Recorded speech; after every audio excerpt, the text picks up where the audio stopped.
Iya,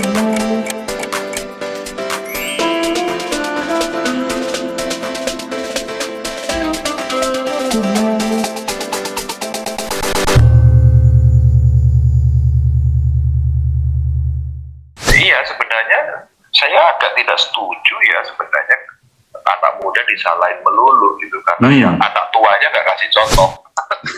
Nah, ketika mereka misalnya diskusi tentang bangsa dan negara, kecenderungannya itu biasanya turun ke jalan, Pak, gitu. Itu gimana itu?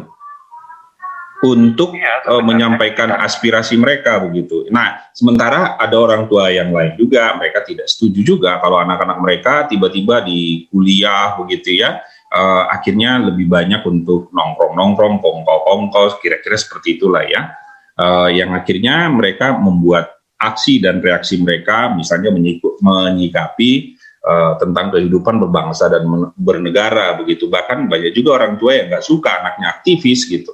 Kalau Pak Ganjar kan memang aktivis. Kira-kira gimana itu, Pak? Orang tua saya juga waktu itu nggak suka saya jadi aktivis. Karena orang tua pasti cemas. Anaknya demo, ntar digebuk, anaknya demo, ntar bentrok. Siapa orang tua yang mau? Tapi kan ketika kita belajar selalu ada lingkungan yang mempengaruhi. Nalar kita dipengaruhi, buku mempengaruhi, diskusi mempengaruhi.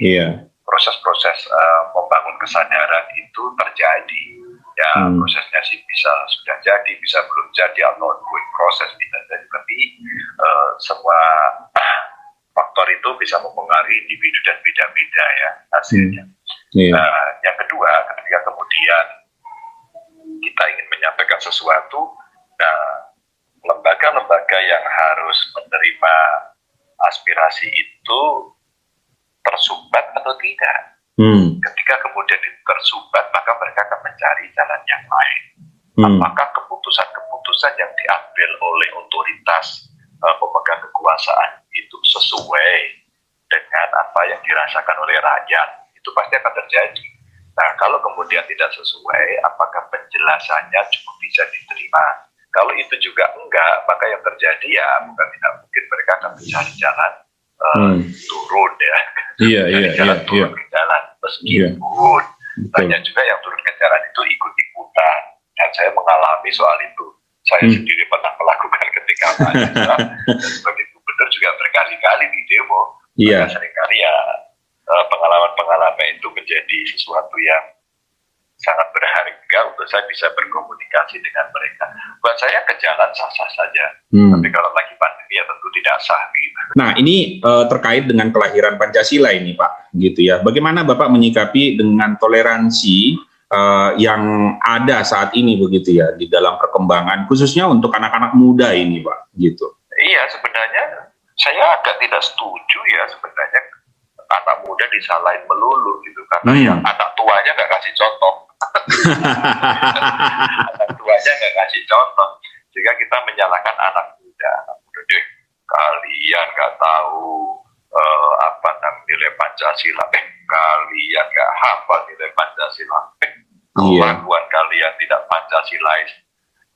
Itu mah orang tua nggak tanggung jawab. Kalau saya balik, nah lu ngajarin apa sama anak-anak?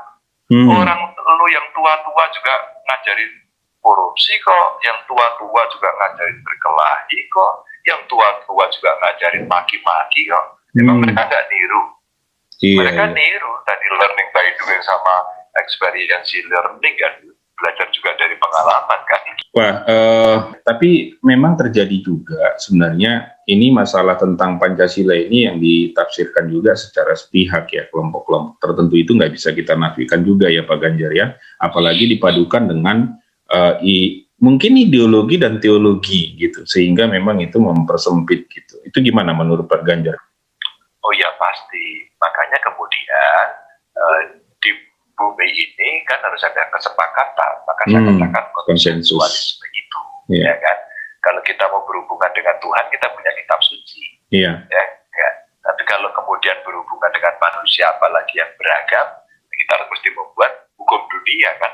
Hukum dunianya itulah membangun konsensus, itulah kenapa harus ada konstitusi, harus ada nilai dasar bersama, menjadi kalau Bung Karno itu filosofis Rhodes lah, itu dasar filosofis yang kuat. Nah ini juga sebenarnya yang membuat banyak juga sih ya, memang pemuda-pemuda yang akhirnya di satu sisi menjadi anti berbicara tentang negara dan anti juga sebenarnya untuk berpolitik begitu ya, karena memang mereka jadinya alergi, dan itu banyak penelitian yang menunjukkan bahwa pemuda kita di negara ini banyak yang memang mereka akhirnya tidak tertarik begitu ya dengan perpolitikan seperti itu. Nah ini juga menjadi tugas kita bersama sih gitu ya. Saya juga, mungkin Pak Ganjar juga seperti itu, menjadi tugas bersama bagaimana melibatkan seluruh komponen bangsa ini terlibat untuk bangsa dan negara ini, nggak boleh cuek kan, begitu ya Pak Ganjar ya. Ya kasih contoh yang bagus. Kalau nggak kasih contoh yang bagus, ya contoh yang dilihat yang jelek. Maka politik seolah-olah hanya sekedar perebutan kekuasaan, setelah menguasai dan menang korupsi. Itu kan kemudian menjadi image yang buruk gitu kan, sehingga politik itu kejam, kata Taiwan Fales gitu kan. Apakah politik itu selamanya kejam? Politik itu agung ketika kita kemudian bisa memanfaatkan. Maka kata Jenderal Sudirman, ya orang baik harus turun ikut terlibat gitu ya. Betul. Kalau enggak, maka itu akan diisi orang jelek gitu ya. Maka kalau orang baik itu boleh diartikan ya secara spiritual bagus, intelektual bagus, kelakuan bagus. Nah, seorang partai politik gak usah takut gitu.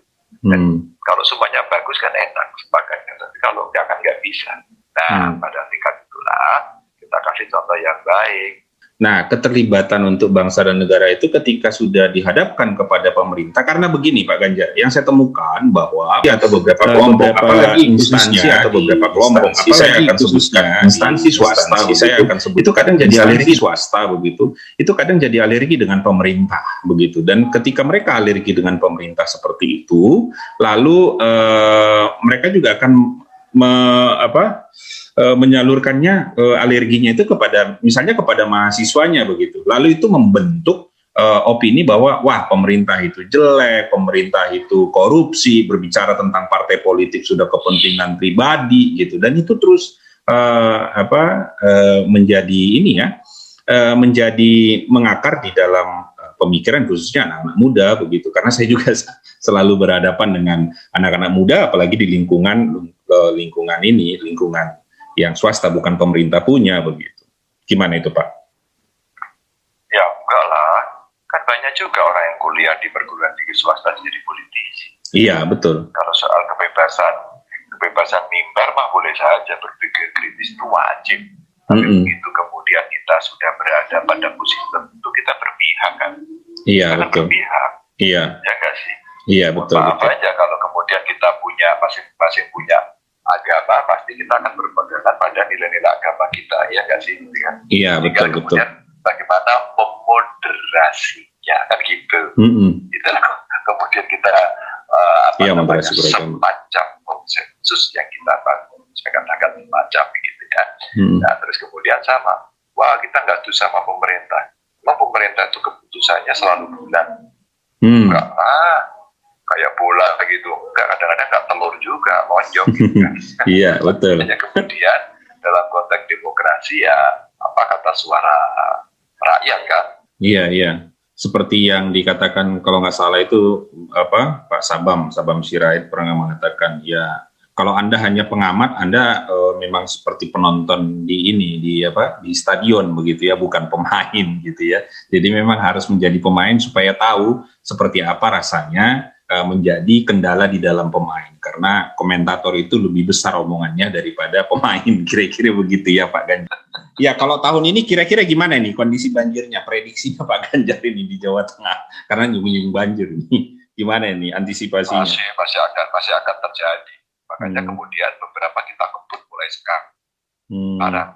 Terus kemudian kita koordinasi dengan pusat, dengan kabupaten kota, yang isinya dengan Pak Basuki. Tanam kita ajak masyarakat, semua mau terlibat. Ya kalau semua nggak mau terlibat, cuma nongkrong main game di rumah, semua urusan ada mintanya beres, ya kayaknya kamu harus tidur terus, jangan bangun-bangun. Ya, terima kasih Pak Ganjar, selamat malam. Ya. Salam.